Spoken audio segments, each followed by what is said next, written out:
우리 말씀연구소 말씀 묵상 예배에 참여하신 여러분을 주님의 이름으로 환영합니다.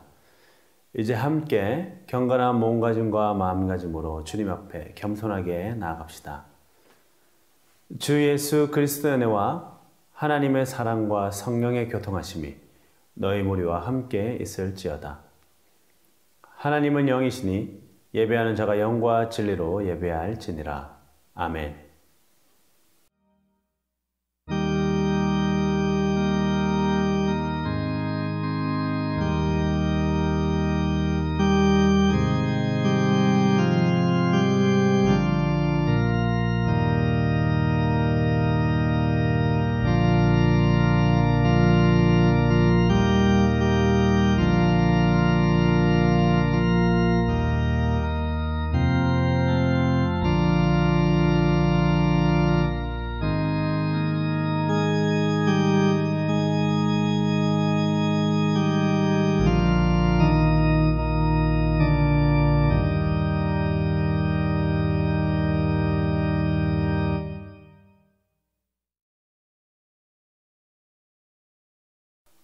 모든 인간은 죄인입니다.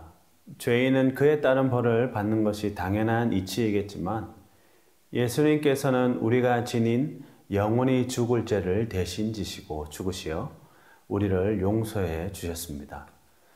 그리스도의 사랑은 그 누구도 흉내낼 수 없는 가장 멋지고 세상에서 가장 극적인 사랑이라 이야기할 수 있을 것 같습니다. 예수님께서 보여주신 구원의 은혜와 사랑은 우리 인간의 차원에서 서로에 대한 사랑으로 표현되어야 하지 않을까 생각해 봅니다. 고린도후서 마지막 절 말씀은 그런 예수 그리스도의 사랑을 잘 실천한 한 사도의 모습을 보여주고 있습니다.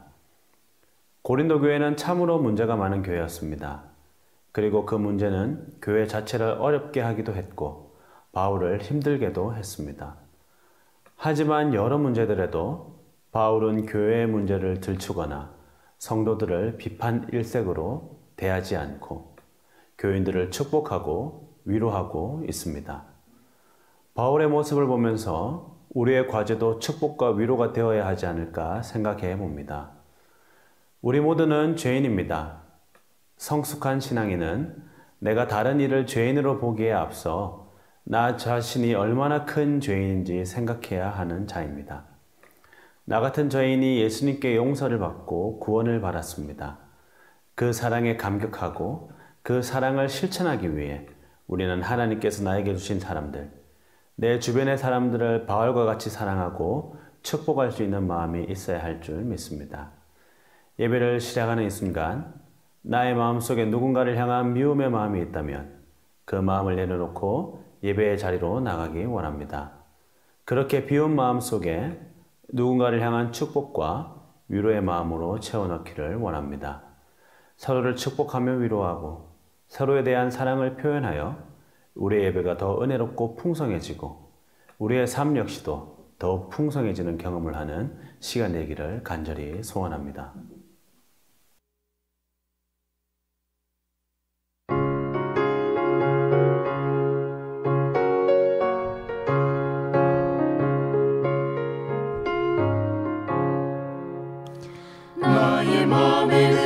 구름 가득하게 덮이고 슬픈 눈물 하염없이 흐를 때 인자하고 부드러운 음성으로 부르사 나를 위로하리 누가 있을까.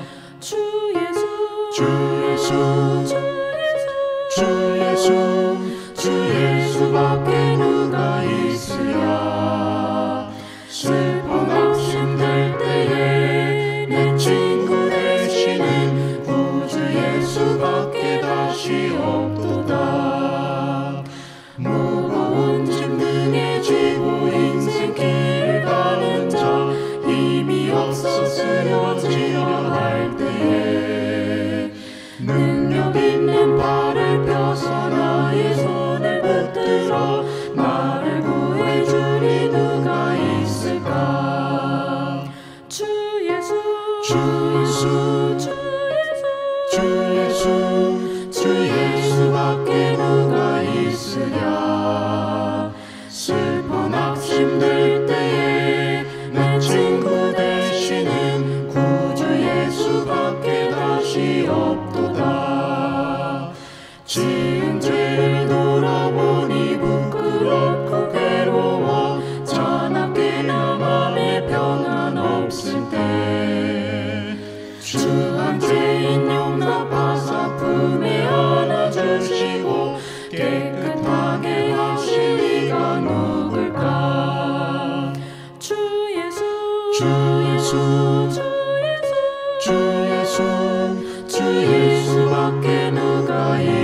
있으랴.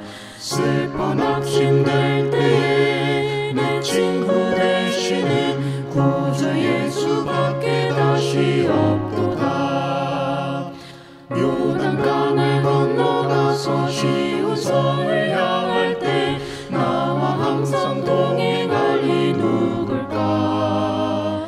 두려움에 검은 구름 모두 헤쳐버리고 나의 갈 길 인도할 이 누굴까. 주 예수, 주 예수, 주 예수, 주 예수밖에 누가 있으랴. 슬퍼 낙심될 때에 내 친구 되시는 구주 예수밖에 다시 없도다.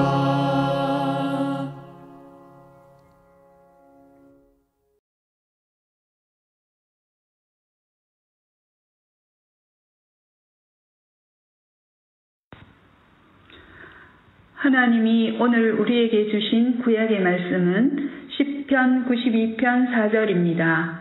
이제 받들어 읽습니다. 하나님의 말씀을 귀 기울여 들으십시오. 여호와여, 주께서 행하신 일로 나를 기쁘게 하셨으니 주의 손이 행하신 일로 말미암아 내가 높이 외치리이다. 하나님이 오늘 우리에게 주신 신약의 말씀은 사도행전 4장 33절입니다. 이제 받들어 읽습니다. 하나님의 말씀을 귀 기울여 들으십시오. 사도들이 큰 권능으로 주 예수의 부활을 증언하니 무리가 큰 은혜를 받아. 이 말씀을 통해서 하나님이 우리에게 은혜 주시길 원합니다.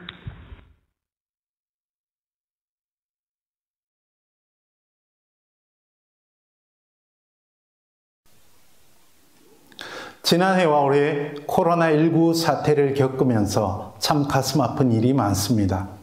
그 가운데서도 그리스도인으로서 가장 가슴 아픈 일은 기독교가 얼마나 사람들에게 부정적인 인상으로 새겨져 있는지를 절감한 일입니다. 자칫 교회가 바이러스 확산의 진원지로 인식되는 듯한 우려마저 일으켰습니다. 교회에서 아무리 방역에 힘쓰며 조심해도 별 관심을 받지 못합니다. 하지만 조금이라도 안 좋은 모습이 보이면 이내 거센 비난에 부딪힙니다. 이것이 쓰디쓴 현실이 되어버렸습니다. 그래서 건강한 교회들마저 교회의 집회가 매우 조심스러워지고 움츠러들 수밖에 없게 된 것이 현실입니다. 이것이 과연 바이러스 확산에만 해당하는 인식일까 하는 생각을 깊이 해보았습니다. 한국 사회에서 교회는 어떤 존재가 되어 있을까요? 사실 사람들의 눈에는 지도자들의 모습, 가시적 영향력이 있는 단체가 대표성을 띠는 것으로 보일 수밖에 없겠습니다. 그런 뜻에서 한국 교회를 바라보면 그리 긍정적으로 보이지는 않습니다. 사회에서도 법적으로 금지된 지도자의 권력 세습이 교회에서는 버젓이 벌어지고 있습니다. 대형 교회의 재정 투명성이 문제가 된 적도 숱하게 많습니다. 전직 대통령부터 시작해서 부정으로 얼룩진 기독교인들이 얼마나 많습니까? 이런 모습을 본다면 한국 교회는 어떤 면에서는 절망적이기도 합니다. 이 예배를 함께 드리는 여러분은 이 문제를 어떻게 생각하시나요? 그리고 한국 교회에서 여러분은 어떤 신앙인으로 신앙생활을 하십니까? 또 사회 공동체의 한 구성원으로 어떤 삶을 살아가고 있으십니까? 그런데 드러나는 개인들, 교회들로 빚어진 부정적인 인식 가운데서도 눈에 띄지 않고 드러나지 않지만 교회의 본질에 충실한 교회, 복음의 본질에 충실한 그리스도인들이 훨씬 더 많다는 사실입니다. 이것을 분명히 알아야 합니다. 그러나 그렇다고 하더라도 눈에 드러나는 한국 교회의 문제점은 덮이지 않습니다. 그리고 그래서도 안 되겠죠. 우리는 반드시 개인이든 공동체이든 지금 한국 사회에서 이토록 바닥에 떨어진 한국 교회의 모습을 반성하고 새롭게 하려는 노력으로 교회와 복음의 본질을 회복하려는 노력을 기울여야 할 것입니다. 문제는 어디를 지향점으로 삼아야 하느냐입니다. 그런 뜻에서 오늘 묵상 본문은 교회의 본질과 복음의 본질을 되새기도록 가르쳐 줍니다. 구약 본문의 말씀은 안식일의 찬송시라는 표제가 붙어 있습니다. 그 말은 이 시편이 어떤 형태로든 안식일에 불렸다는 말이죠. 그렇다면 이 시편을 안식일에 찬송하던 사람들은 분명히 안식일의 주인이신 하나님의 본성과 그분과 맺는 관계를 되새기면서 찬송했을 것입니다. 그리고 오늘 우리도 그러해야 할 것입니다. 그 가운데 특히 오늘 본문 말씀에서 기도자는 하나님이 베푸신 모든 일 때문에 기뻐하며 소리치고 있습니다. 비슷한 두 낱말로 표현한 하나님이 하신 일이 무엇일까요? 그것은 분명히 그분의 본성과 연관될 것입니다. 하나님은 창조주이시고 통치자이십니다. 그러니 먼저는 피조 세계에서 깨달을 수 있는 그분의 창조 질서를 뜻할 것입니다. 그리고 통치자인 그분이 개인과 공동체의 역사를 이끌어 가시는 위대하심을 뜻할 것입니다. 천지는 창조되면서부터 지금까지 그리고 앞으로도 한치의 어그러짐도 없이 질서정연하게 이어질 것입니다. 다만 우리가 인간이 그 무한하신 하나님의 위대함을 업신여기고 생명과 자연을 함부로 다루어서 그 대가를 재앙으로, 재난으로, 전쟁으로, 부조리와 학대와 살인 등의 범죄로 치를 뿐이죠. 그리스도인들이 올바르게 교회와 복음의 본질을 지켜나가는 첫걸음은 바로 창조주요 통치자이신 그리고 심판주이신 하나님의 위대하심 앞에 겸손해지고 그분의 놀라운 무한하심 앞에서 기뻐하며 찬양하는 일입니다. 이것은 피조세계 앞에서, 다른 피조물 앞에서, 다른 사람들 앞에서 겸손과 사랑, 정의로 삶을 올바르게 살아가는 데서 시작할 수 있을 것입니다. 하지만 여러분도 잘 아시는 것처럼 기독교는 혼자 깨닫고 많은 종교가 아닙니다. 혼자 담아두고 많은 종교가 아닙니다. 기독교는 흘러나가는 종교입니다. 냇물이 흘러가서 강을 이루고 드넓은 바다를 이루는 것처럼 그렇게 복음을 흘려보내는 것이 본질입니다. 오늘 사도행전 본문에서는 지난주 우리가 기억했듯 오순절 성령 강림을 경험한 예수님의 제자들에게서 흘러나간 복음의 본질을 말해줍니다. 그것은 다름 아닌 예수님의 부활입니다. 누가 뭐라든 우리는 예수님의 십자가 고난과 죽으심 그리고 죽음의 권세를 이기고 다시 사신 부활을 믿는 사람들입니다. 그 부활은 우리의 모든 한계를 벗어나 영원하고 무한한 그분의 나라를 소망하게 하는 신비로운 사건입니다.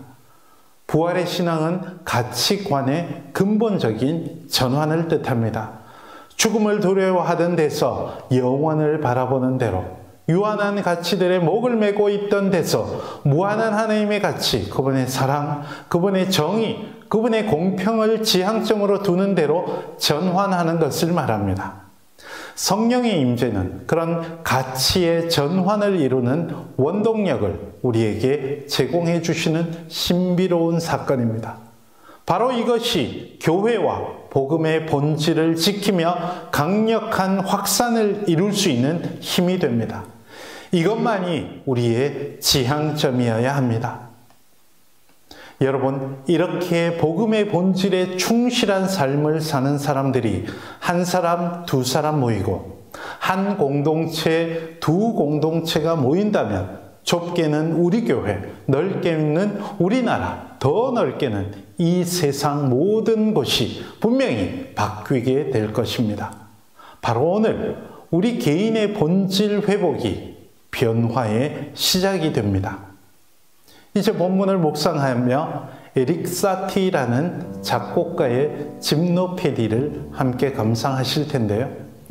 에릭 사티라는 작곡가는 바그너와 같이 청중을 압도하는 음악이 주류를 이루던 낭만주의 시대에 기꺼이 살롱에서 대화 나누는 사람들의 배경음악을 자처했던 작곡가입니다. 그래서 그는 자기 음악을 가구 같다고 표현했다죠.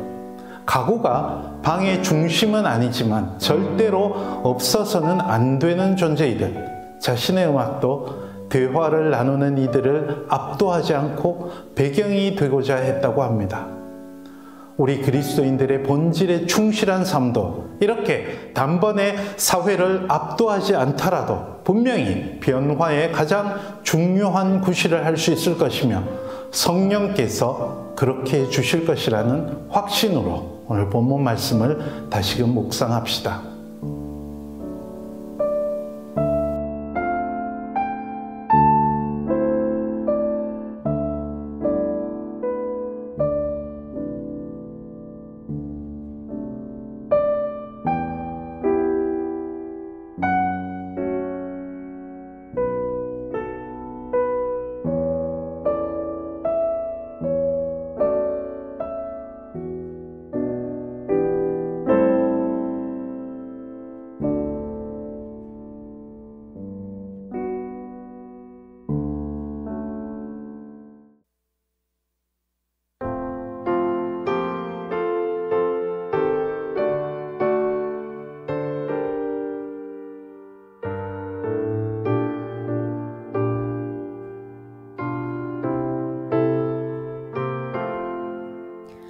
구주와 함께 나 죽었으니 구주와 함께 나 살았도다. 영광의 그날에 이르도록 언제나 주만 바라봅니다.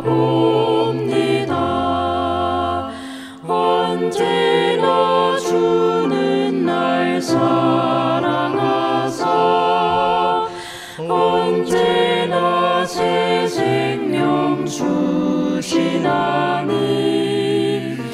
영광의 그날에 이르도록 언제나 주만 바라봅니다.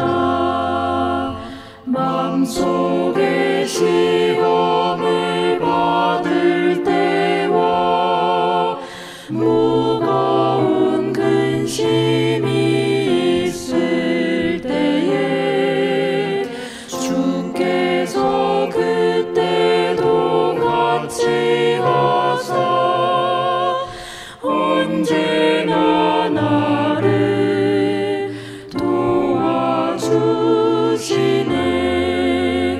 언제나 주는 날 사랑하사 언제나 새 생명 주시나니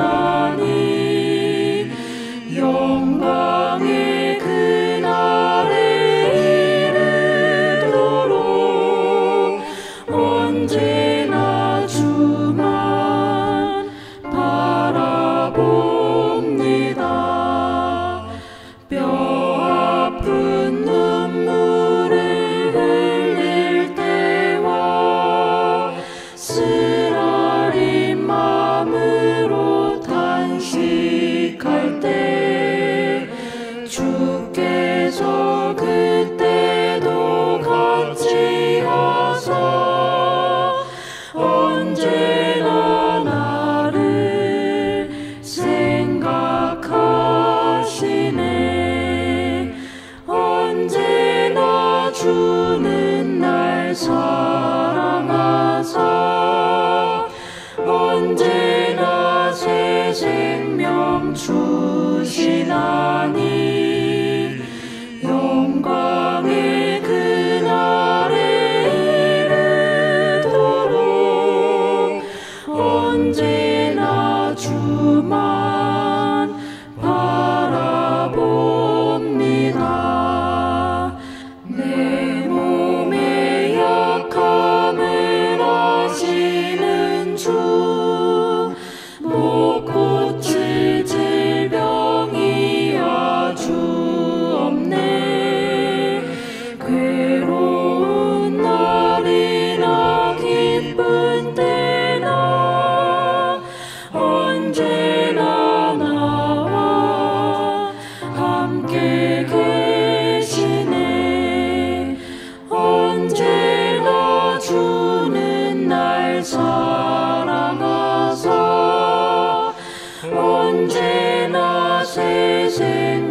주시나니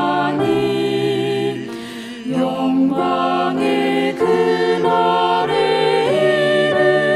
이르도록 언제나 주만 바라봅니다. 아멘.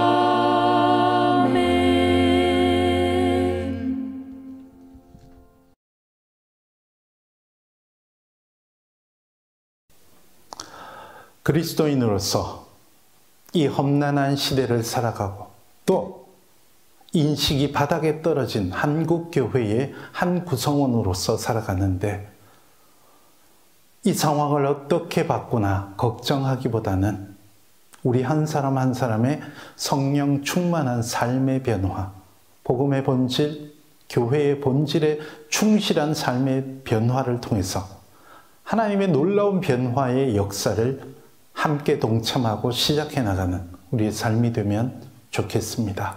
함께 기도합시다.